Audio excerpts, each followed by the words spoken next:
এটা রহিলা পাচেরি রহিলা সেপটু ডাউন আমাকে জনা পড়লানি তেমন তাঠার পাচেরি হাইট হয়ে গেল বুঝিপারছ না নাই তেমন সেই অনুসারে করবে ଆମ ଜାଗାଟାରୁ ଉଚ୍ଚାର କରିବା এটা হচ্ছে আপনার নর্থ মানে উত্তর দিগ এটা ଉତ୍ତର আপনার এই জায়গাটা 13 ডিগ্রি কোণ মোড় আছে ହଁ ଜାଗାଟାରୁ ମୋର ଅଛି বুঝিপারলে এটা আপনার 13 ডিগ্রি কোণ মোড় আছে টুয়ার্ডস রাইট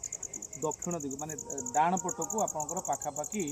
13 ডিগ্রি ডিফরেন্স ଅଛି অর্থাৎ বুলিকি ଅଛି ये जोन ठीक है उच्चा हो बर्तमान डाउन फल रहा कथा नुहे वेस्ट जोन आउ आपणकर साउथ जोनटा डाउन रहा कथा नुहे तेणु यहाँ जो आप घर करेंगे उठीज उठला जिओपैथिक स्ट्रेसटा अधिका मात्रा नेगेटिवली जोन टी डाउन रोचे 40% 30